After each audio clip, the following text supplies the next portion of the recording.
Hey, Dan with 3D Auto Repair. Today we're looking at a 2004 Honda Accord.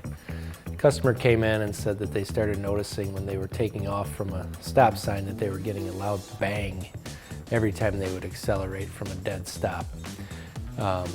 So brought the car in, did a test where we can put our foot on the brake and simulate taking off from a stop sign, and noticed that there was some excessive movement from the engine forward to backward.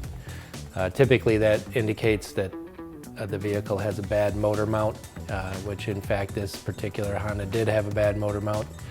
We went ahead and did the repair, then we redid the test in the shop here and noticed that the engine was moving significantly less.